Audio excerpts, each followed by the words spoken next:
Now, Chinese net users aren't slow to voice their opinions on issues that matter to them. So to start off the show, we've picked out 5 online comments that have been causing a bit of a buzz here in China.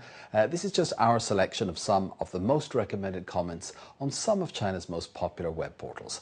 First today at number 5 from QQ.com is, "I don't know too much about Han Han and his articles, but I have noticed Fang Zhuozi constantly questions or exposes people without doing anything positive for society. I wish he'd stop focusing on others and do something that's actually helpful for the rest of society." Well, first off, let's explain who the 2 protagonists are here. Now, Han Han is a hugely popular young writer, blogger, and a professional rally driver as well, who's famous for his sort of just within the line commentaries on many aspects of Chinese life and society. Now, Fang Zhuozi, meanwhile, is something of an academic vigilante who has made his name exposing corruption and fraud in the academic world. Now, he recently questioned the authorship of a series of articles published by Han Han on the subject of China's political and social future. Fang suggested that some of Han Han's work may even have been ghosted by his father or by others. The ensuing verbal battle on Weibo, that's Chinese social networking platform, something akin to Twitter, has spread to supporters of the 2 celebrities as well as to the Chinese media. Han Han has now upped the stakes by filing a lawsuit against Fang in a Shanghai court. At number 4, we have this comment on iFeng.com. "It's not just an occasional thing during this special period. If you go into their offices at any other time, very few civil servants are carrying out their duties that diligently either."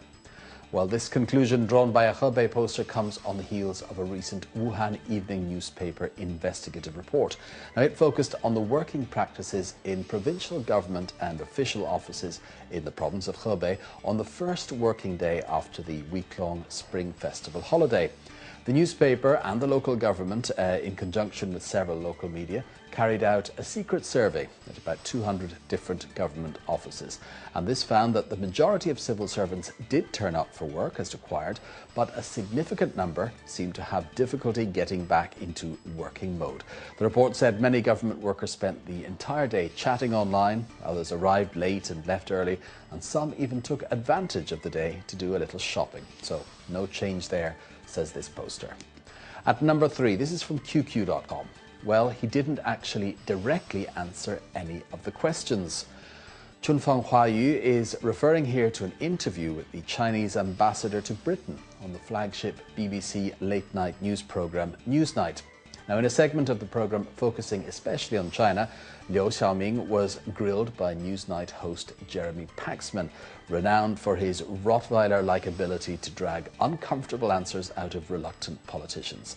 During the 7-minute one-on-one, Paxman asked Ambassador Liu several questions, ranging from China's economic power and its role on the world stage to the Chinese government's stance on Syria and Iran, and free speech and the treatment of Chinese dissident artist Ai Weiwei.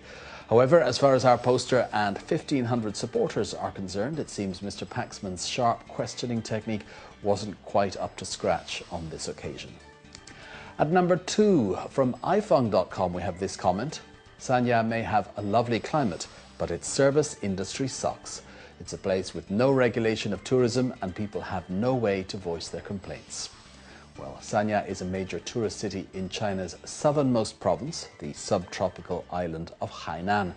Renowned for its beautiful beaches and pleasant weather all year round, the city has emerged over recent years as an especially popular tourist destination during the Spring Festival holiday. But a recent complaint aired by a net user called Luo Di on his Weibo microblog has stirred up quite a bit of discussion. Luo claimed he and his party of 4 were charged nearly $630 for just 3 dishes of vegetables and over $950 for an 11-pound fish at one Sanya seafood restaurant.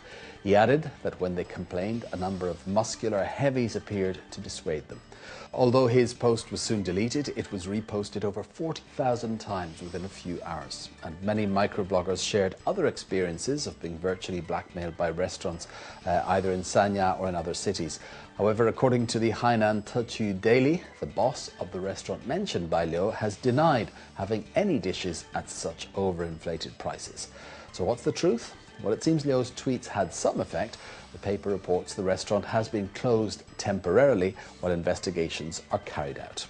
Finally, today's most popular comment. This comes from iFund.com as well, and it goes, "Why not give him the death penalty? He took bribes of 39 million yuan." So, what's got Wu Bingban and over 8,000 other Chinese net users baying for blood? Well, it's a recent news report concerning a gentleman by the name of Tang Chengqi, a former government official in the city of Nanchang. He was handed a suspended death sentence for abuse of power and accepting massive bribes, which resulted in national economic losses of over $40 million. Tang was found guilty of using his position to help other parties fraudulently claim government compensation, and in return was paid off to the tune of nearly $6 million. The sentence means Tang's sentence, or the execution, will not be carried out for 2 years, and the normal practice is that if prisoners behave well during that period, the sentence is then commuted to life imprisonment.